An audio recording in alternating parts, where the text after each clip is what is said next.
congratulations to all those who got the white coats and those who matched this weekend. It was a great weekend. Actually, I posted a photo on Facebook for the first time in 2 years. Literally, I'm not even joking. And the great thing was that people from high school and people who knew me from the past were like sending me congratulations and we're so proud of you and stuff like that. Including a guy that I hadn't talked to in many years. We were really good friends in 5th grade. And this guy sent me this really heartwarming letter about like, I'm so proud of you and man, you're an inspiration. And he was humbling me down. Now it's like, this is a really sweet message. And I sat there and thought to myself, I'm like, dude, this is a guy I haven't talked to in so long, so many years, and he just sits there to take the time to tell me congratulations. And here my current friends can't even remember to tell me happy birthday. Like, what's up with that? No, it's just like... But anyways,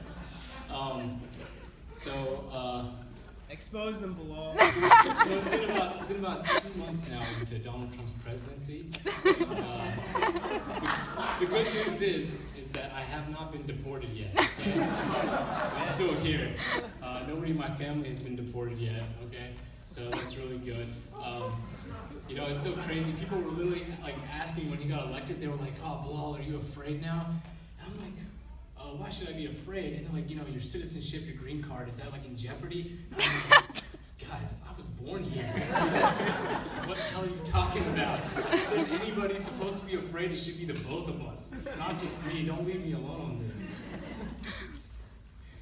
And then I had friends and family from other states, and they're just saying, oh, watch out, brown people, minorities are going to be targeted now. And I was like, oh man, you guys realize I'm from southern West Virginia. That's more than half of Donald Trump's voter base. Okay, I grew up around that mentality. I'm not afraid. Literally, the guy, Donald Trump, with all respect to him, I have a lot of friends who support him, and that's great. But I think that he reminds me of somebody from Beckley. I swear, the guy, the way he rants about the government, when Tall was talking about bringing back coal, I had high school teachers like that. It's nothing new to me. So I've always grown up with people like that. They weren't racist towards me. I don't know if maybe they were behind my back, I don't know. But I have friends who are very liberal and friends who are very conservative. My liberal friends are always telling me, they'll see me with a guy who drives a truck and everything. He's this big meathead dude. Why are you hanging out with him? He's a nice guy. Why not? He treats me with respect. And then I'll have another friend of mine who's really flamboyant, sort of questionably free, but he's a good guy. And then people my conservative friends you know what? Do you know that guy is gay? Just I can't tell. I'm bad at getting a vibe from that. I'm the poster child of a brown guy in white America. All right? I can tell you that because I went to a Christian school and for elementary school, and this was during the sketchiest time, during the wars and 9/11 and everything like that. And they were all very good to me, and that's just from my experience. And what ended up happening was that I am literally the poster child because on their front of the school, there's a big giant billboard. It says Greater Beckley Christian School, and if you look, there's a slide and a playground set, and in the middle there's a little brown blob that's around all a bunch of white kids. And I'm sure the photographer was thinking oh, okay, how can we make God's world look more diverse? Like a little Indian kid come here with his Jesus sweater and come in the playground set. Yeah, that's what I'm sure they were thinking. These girls started ranting about West Virginia and started talking crap about how this place is boring and there's nothing to do here. And I hear that with various groups of friends. Just you go on social media and people are always saying stuff about that. And that's one of the reasons actually I deleted my Twitter app. And you know what happened to me after I deleted my Twitter? I became a happier person. And seriously, it's just people, so much people are complaining about different things. When I see people complain about West Virginia, what bothers me is I know this is not a perfect place, but in the sense that you have a group of friends and family who come to visit you, and it's 10 o'clock at night, and they're all sitting there, and someone's what can we do right now? And then they look at me because I'm the host, and I'm just well, there's a Sheets open right now. That's where we can go. Then we go there, and somebody freaking wants a milkshake, and and then the Dairy Queen's closing at 9 o'clock. That's the downside of being here, right? That's if anyone from West Virginia rural area, you would relate to that.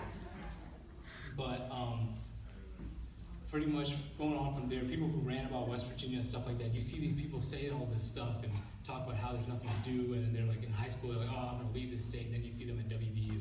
And then once you're at WVU, and they're like, oh, I'm gonna leave once I graduate, and then like, they graduate and they're like, what the hell are you still doing here? Like, you see them working somewhere, they're still here.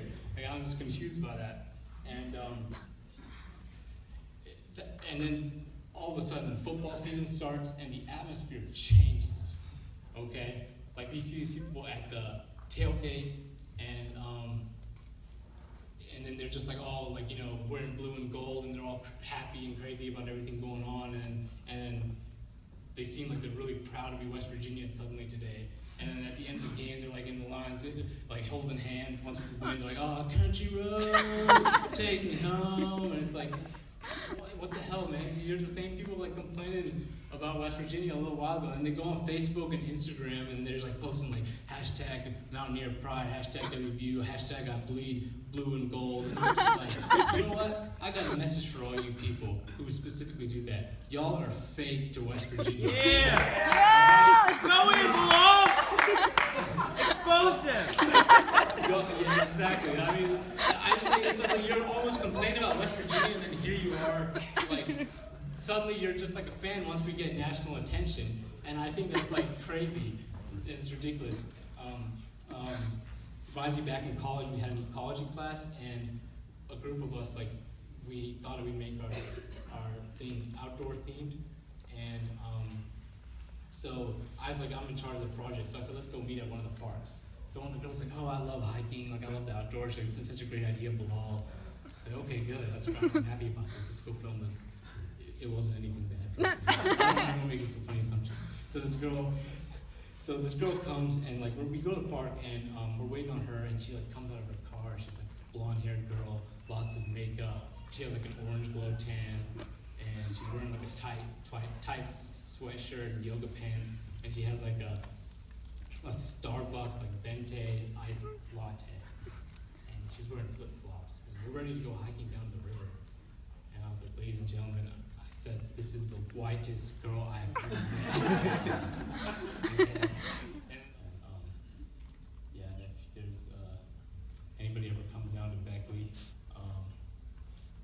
trust me, I'll be like one of the few brown guys out there with my truck. I drive a truck. And, you can go hiking with me and some of my redneck buddies and stuff like that. And I'll show you that there's good in all people. And you can also come with me to other parts where I have like other black friends who do other things. No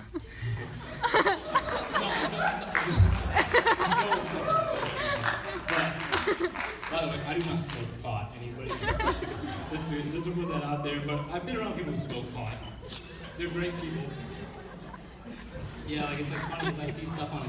That's one of the things on Twitter I see. Like whenever I even like deleted my app, my sister will send me a link, and it'll be like someone from high school got arrested for something. And just like I was like, oh, he was such a good guy, and I was like, what? Like I knew him pretty well, and I just like think, oh, light at the end of the tunnel, man. They'll legalize it soon, bro.